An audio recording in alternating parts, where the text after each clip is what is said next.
A mídia passou a semana falando que Alexandre de Moraes e Daniel Vorcaro trocaram mensagens inaceitáveis. Isso era muito grave. Moraes ficou tranquilo, deixou o tempo passar, agora a verdade apareceu e a Globo se explicou dizendo que não era bem assim. A análise técnica realizada nos dados telemáticos de Daniel Vorcaro, tornados públicos pela CPMI do INSS, constatou que as mensagens de visualização única enviadas por ele no dia 17 de novembro de 2025 não conferem com os contatos do ministro Alexandre de Moraes nos arquivos apreendidos. No conteúdo extraído do celular do executivo pelos investigadores, os prints dessas mensagens enviadas por Vorcaro estão vinculados a pastas de outras pessoas de sua lista de contato e não constam como direcionadas ao ministro Alexandre de Moraes. A mensagem e o respectivo contato estão na mesma pasta do computador de quem fez os prints, Vorcaro.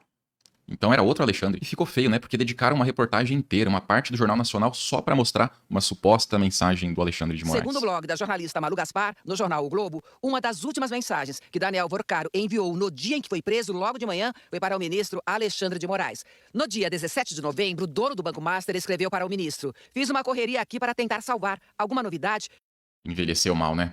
Moraes nem se defendeu, disse que não vai fazer isso publicamente porque o sigilo das investigações naturalmente vai cair. Aí todo mundo vai conseguir ter acesso ao que aconteceu de fato. A tal mensagem, que foi divulgada como se Vorcaro tivesse enviado ao ministro Alexandre de Moraes, está nos documentos da CPMI como um print não endereçado a ninguém. Abaixo uma foto do documento da CPMI, não poderia omitir a verdade diante de um vazamento tão grave. Rogério, que faz parte dessa comissão mista. E também descobriram que, através da quebra dos sigilos do filho do Lula, ele não recebia nenhuma mesada do tal do careca do INSS. Mas é isso, né? A propaganda deu certo. Saiu da Datafolha agora há pouco, tem alguns minutos, e a vantagem do Lula sobre o Flávio no segundo turno deu uma reduzida. No primeiro turno a diferença ainda é grande, é de 38% contra 32%, mas aqui já tem um prejuízo eleitoral grande. Uma coisa que não tem nada a ver com o presidente da República e conseguiram, de certa forma, emplacar. Quando você clica no like, o YouTube entende que o vídeo é bom e ele mostra pra mais pessoas. Clicar no like é obrigar o YouTube a divulgar o vídeo. Mas todo mundo sabe que o Lula liderando é mentira, ele nem pode sair nas ruas, de acordo com dados oficiais do grupo do Zap dos donos de tracker. E aqui tá o documento na íntegra, pra quem quiser ler, é só pausar o vídeo e dar uma observada. Enquanto as investigações avançam, algumas acusações são desmentidas, enquanto outras são comprovadas. Por exemplo, essa que a Globo News acabou de trazer. O Nicolas Ferreira embarcou na aeronave de Vorcaro, um jatinho de Vorcaro, no dia 10, acompanhado pelo pastor André Valadão. André Valadão, que é integrante da Igreja Batista da Lagoinha e tem uma relação de proximidade tanto com o Daniel Vorcaro quanto com o Fabiano Zettel, que é uma espécie, que é cunhado de Daniel Vorcaro e uma espécie de braço direito do Vorcaro dentro da organização criminosa. Então eles decolaram de BH no dia 10 para Brasília. O próprio Nicolas Ferreira, eu conversei com ele algum tempo atrás, e ele confirmou que viajou de fato utilizando a aeronave do Daniel Vorcaro, mas que naquele momento não sabia quem era o Daniel Vorcaro e não sabia também quem era o dono daquele avião.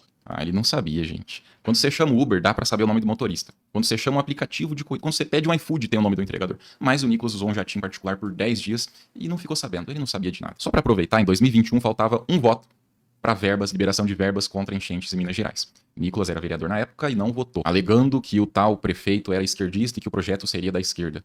Agora aconteceu aquela infelicidade, aquela tragédia. O Nicolas foi correndo gravar TikTok, atrapalhando todo mundo.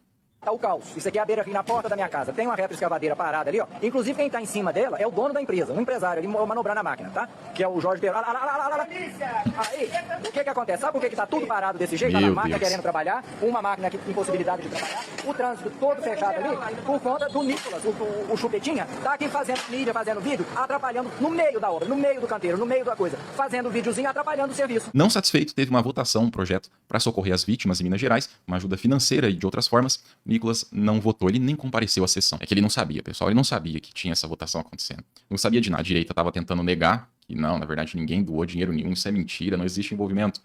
Parece que esqueceram de combinar com o Valdemar. Escuta isso aqui.